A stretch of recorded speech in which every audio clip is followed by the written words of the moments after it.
Acres Packaging Service, AK Steel, and Cohen Recycling are pleased to honor our founders and share the history of our hospital.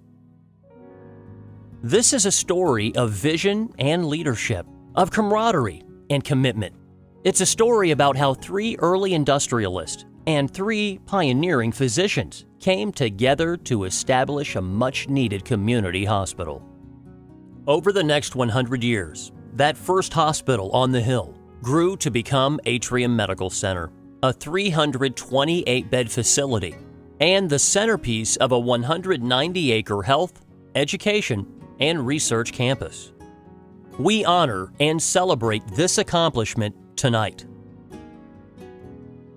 In 1909, Armco founder George M. Verity came before Middletown's Businessmen's Club. He presented Chairman Paul Sorg and other local industrialists with a proposition. Armco wanted to work with the city to develop its potential. He put forth 7 much-needed civic improvements in education, housing, and recreation. Also on the list, the city's own public hospital, where Middletonians could receive world-class medical care without having to travel to Cincinnati or Dayton.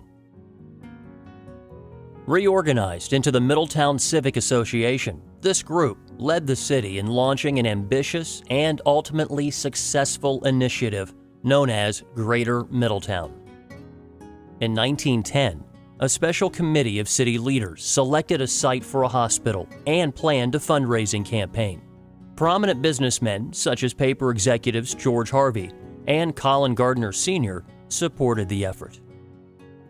A daunting challenge became even more so as the city experienced 2 devastating tragedies: a train collision in West Middletown in 1910 that injured 40, and a ravaging flood in 1913 that killed 300. Armco's infirmary and temporary hospital facilities set up in schoolhouses could not handle such a disaster. Both the train wreck and the flood underscored the fact that Middletown needed its own hospital. Paper magnate Colin Gardner Sr. was one of the most prominent members of Middletown's industrial elite. He saw the need to make sure that Middletonians were taken care of. People that lived here, that worked here, that were part of this whole bigger community. Both Gardner and his business partner George Harvey were strong believers in the Greater Middletown initiative and staunchly supported the city's new hospital. In fact, George Harvey helped to acquire some of the land on which it was built. He knew firsthand about the need after a serious hunting accident in 1915. They took him to Armco Mill Hospital because there wasn't anything else. And the original Dr. David Gerber worked on him. And I saw him years later at the charity ball, he and his wife were the honorary chairman. And I introduced myself as George Harvey's great-granddaughter, and he got out of the receiving line and took me over and sat me down and said, "I need to tell you what I did to your great-grandfather. I cleaned out as much buckshot as I could. I broke eggs and took the egg white and just put it in the open wound and then stretched the skin apart over it and prayed." He said I was written up in journals afterwards because my great-grandfather lived 40 or 50 years after that. The nonprofit Middletown Hospital Association was incorporated in 1913. It took several years to raise the funds needed to buy land, build the new hospital, and purchase equipment. On March 5, 1917, Middletown Hospital opened its doors. It was the beginning of a new era in Middletown. When the Great Flu pandemic hit in 1918, the city was ready. May 16, 1918, and I was born in the Middletown Hospital. The 3rd baby born there, I think Jack Bauer, who was the doctor's wife, was first. She was a Seabold, lived on South Main Street. That was the beginning. As the hospital became part of the community, the stewardship of the Verity, Gardner, and Harvey families ensured it would thrive. All of our family has been always very involved in community events, as well as all the Harveys and the Gardners. Well, the family always was interested in helping the community, and I think that really emanated from George M. I think the values that George M.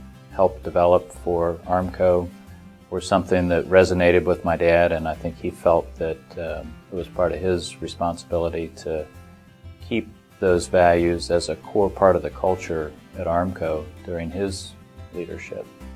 Even before the hospital opened, George M.'s daughter, Sarah, organized a volunteer group of young women to raise funds and provide services for the needy. My Aunt Sally evidently talked to her father about 3 years before the founding of the hospital and said that she wanted to start an auxiliary, and they called it the Daddy Verity Girls Club, which later became the Women's Auxiliary. In 1916, Colin Gardner Jr. joined the first board of trustees of the Middletown Hospital Association. As treasurer and later chair, he was instrumental in raising funds for the hospital's first expansion in 1923, which increased the number of beds from 28 to 95. The community was of high importance in the maintaining of the community, especially for the people that worked for him. He was concerned about their education, he was concerned about their health, he was concerned about how they lived. And he spent time out in the mills getting to know people. It was a very personal relationship. Colin Jr. recruited his son-in-law Bob Millen to serve on the hospital board with him.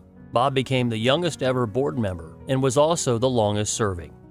He knew that he was going to be the next one to step up and carry on the family legacy and participate actively in helping Middletown and the hospital.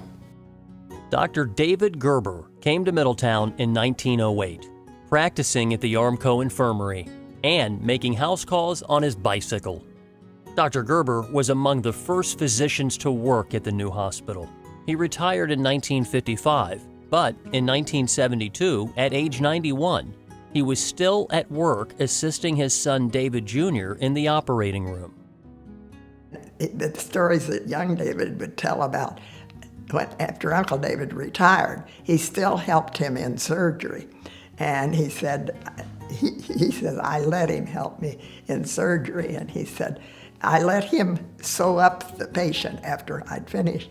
And he said, it took him so long to get he said, I was just dying to get in, to it myself.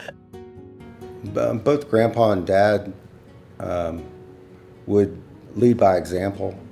They were soft-spoken, actually, and very calm, reassuring type personality. The Bauer family gave Middletown another father and son physician duo, Dr. E.O. Bauer and Dr. Jack Bauer. Plans for building Middletown Hospital were already underway when Dr. E.O. Bauer opened a general medicine practice in 1911. He jumped right in to help find a location and plan the new facility, where he became the first chief of staff. He admitted the first patient to the new hospital and performed the first surgery, a successful appendectomy. My grandfather did the first blood transfusion at the hospital, and that was, state of the art at the time back there in the 20s. So it was, it just sort of shows you that the hospital was on the leading edge of medicine. He was very proud of the hospital and liked for it to maintain the high status that it always has had. E.O. retired in 1953 after a lifetime of helping to set the hospital's direction. In 1947, E.O.'s son, John Bauer, known as Jack, began his solo practice in Middletown and followed in his father's footsteps, also serving in hospital leadership positions. Dr. Mabel Edith Gardner earned the right to be called doctor before she earned the right to vote. In 1914, she was a member of the first graduating class to include women at Ohio Miami Medical College, and she started her practice in Middletown in 1915. I think it is a great honor that Dr. Mabel Gardner was the first female physician at Middletown and was part of the group that really founded the hospital. She was one of 10 female physicians in the state of Ohio at the time, and really was sort of a pathfinder for women in medicine in this part of Ohio. And that's a great legacy. In her 50-plus years of practice, Dr. Gardner delivered more than 10,000 Middletown babies, including Sarah Kaup and Eugenie Campbell. She was the driving force behind the 1956 expansion of the hospital's obstetrics department. Dr. Gardner served as both chief of obstetrics and president of the hospital's medical staff. When I think back to the history of Atrium Medical Center and Middletown Regional Hospital, I'm fascinated by the personality that was Mabel Gardner. As one of the founders of the original Middletown Regional Hospital, she was a woman in practice when there were almost no women practicing medicine. I personally owe a debt of gratitude to Dr. Gardner because she almost single-handedly moved the practice of obstetrics from homes around Middletown to the hospital. Well, we were very lucky to have some very high-profile people that had the wherewithal to commit to the hospital and get it started and underway. On February 4th, 1924, less than a decade after the hospital's opening, the Middletown Hospital School of Nursing accepted its first students into a 3-year diploma program. The school graduated 479 nurses before closing in 1972. To meet the growing need for well-trained professionals, the hospital opened the School of Radiology Technology in 1967, graduating students until 1997. The School of Laboratory Technology opened in 1968, offering its classroom and clinical program until 1996. In 2012, Green Tree Health Science Academy opened on Atrium's campus to train tomorrow's caregivers. Through the decades, the hospital continued to grow with the community it served.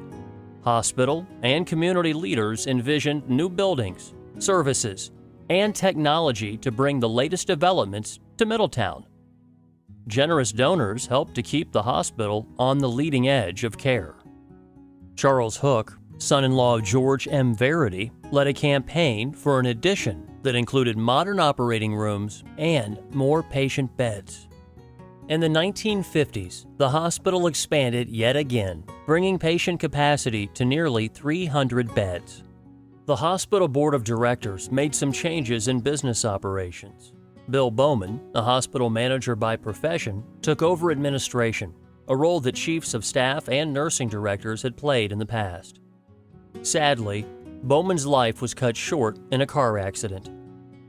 Walter Mishley, newly hired as an assistant administrator, assumed the top position. With him came Jim Elder, an assistant administrator who later became executive vice president. Walt came, and I came a week later, and he never let me forget that he had seniority. he was a great guy.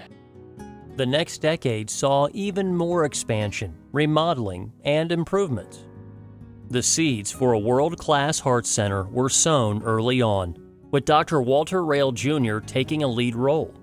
Middletown Hospital was one of the first community hospitals in the nation to open a cardiac care unit, and the second in the area to introduce cardiac rehabilitation.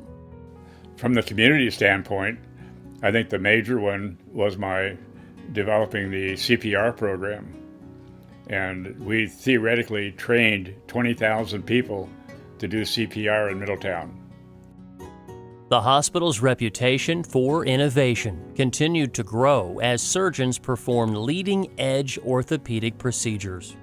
Dr. Raymond Kiefaber was the first in Southwest Ohio to perform an FDA-approved total knee replacement. In the 1970s, the hospital also added an intensive care unit. We were one of the first ones to have an intensive care unit in this whole area, and they had to send the nurses someplace for special training because this was new. And the hospital was new in a whole lot of things for this area. A reputation for excellence attracted talented hospital employees and physicians who strengthened patient care and contributed to the community. As a whole, the Middletown medical staff got along very well, and they socialized, and it was a closely knit group of people. And again, I think that was part of the reason we were able to attract good physicians here, is that we not only had an able medical staff, we had a medical staff that was able to get along when the chips were down. After Walter Mishley retired, Jim Flynn was hired as hospital president and CEO. It was the early 1980s, and the climate was ripe for change. To better reflect its scope of services and expertise, the hospital changed its name. Middletown Regional Hospital continued to modernize and expand its services. We really were a family, I think, and the fact that so many of the people involved with those businesses and economic forces were part of us and came to serve in one capacity or another just tended to solidify that idea of family. In the mid-1980s, Wilbur Cohen, hospital board chair, along with Jim Flynn and Jim Elder, collaborated to start the Hospital Foundation to raise funds for new services and technology. They recruited Dick Slagle, then an Armco executive, as the first board chair. Dick's energy and dedication were key to the foundation's early success. I think it was a matter of getting some nickels together to add to what the income the hospital could have and the potential the hospital had to provide for any future needs that the hospital might have and have funds for that. But in no way did we envision that they would grow to the extent it is now. Doug McNeil became president and CEO of Middletown Regional Hospital in 1991. His tenure brought more dramatic change with additions, awards, and partnerships that reflected the hospital's rich legacy, including cardiology, surgery, trauma, senior services, and employee child care. I think the commitment to the community and our close partnership with Armco and the ability to provide service not only to Middletown Works but to the greater regional area is without question, I think, one of the things I felt most proud about in terms of the service it provided to the community. As the new millennium approached, major change was needed to secure the hospital's future. It was becoming clear that no more growth was possible because the hospital was landlocked in a residential neighborhood. The hospital board, along with civic and business leaders, began to plan a strategically located campus where the hospital could grow and attract new partners, as well as create a better experience for patients. As the journey began toward Atrium Medical Center, Southwest Ohio's businesses and citizens focused on raising funds for the facility's new heart center. With support from Premier Health, Atrium Medical Center opened in December of 2007. Its 190-acre campus is home to partners in education, specialized care, and wellness. The next hire we did internally, and that was Carol Turner, who was a very competent clinical director of laboratory. And a position came open, Vice President of Operations, and her name was advanced and she was vetted, and it turned out to be she was the one, and I think that proves out, if we look at today, to be a very wise choice. In 2011, Carol Turner became the hospital's first female president and CEO. Atrium's commitment to compassionate, high-quality care for patients and their families begins with Carol's leadership and is brought to life every day by hospital employees, physicians, and volunteers. Going into the future, the familiar theme of expansion to best serve patients is more important than ever. Recently, the hospital launched a mammography coach with 3D scanning ability and opened new facilities in Mason and Trenton to bring healthcare to where people live, work, and play. Through the years, hospital leaders did not forget that fun and laughter are often the best medicine. As its first citywide project, the Middletown Federation of Women's Clubs organized the 1921 Charity Ball.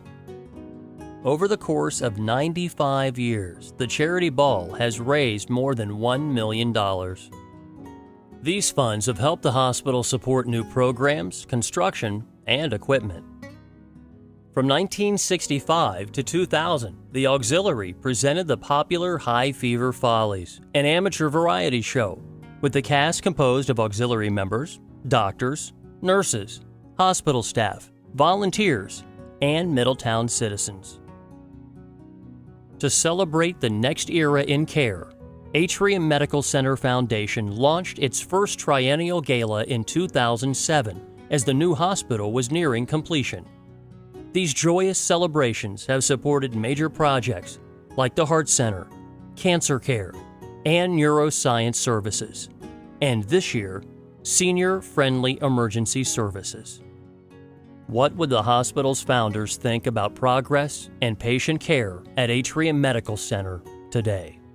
You know, reaching 100 years is an amazing milestone. There are many Fortune 500 companies who haven't achieved that. Some aren't around anymore, but Atrium has, and I think it's a testament to the character and the quality of people who reside, again, in that area, in that community, in that medical center. I know they would be delighted. I think they would be absolutely amazed at how a small dream of putting that hospital on the hill has grown into the complex that it's grown into today. I think that, or at least I would hope that they would find that the mission hasn't changed at all, that the hospital that they established is still taking care of their community. And as we move forward, I still see us accomplishing that mission by getting further into community health. First of all, I'd like to say congratulations on 100 years of an extremely rich history, both as first starting out as an integral part of the Middletown community, certainly been an anchor in that community for all of those years, and now as such a very important part of Premier Health. So congratulations, and we couldn't be more thrilled that you're part of our system. And I would echo that. You said it very well. So few organizations can speak of a 100-year history. That's remarkable in itself. And I just would congratulate the board on their vision, their ability to look ahead and make the decisions they did, and the staff, physicians, volunteers, everyone who's been there throughout its history. And the one common theme is their excellence in terms of what they give patients in the community. I think the culture at Middletown and now at Atrium is one of more of a small hospital feel. We have the technology and the programming of a bigger hospital, but many people have spent their entire career there. They were born at Middletown, and they came back after college to work there. So there's a real feel of family and support and closeness across Atrium. I hope that's something that we never lose.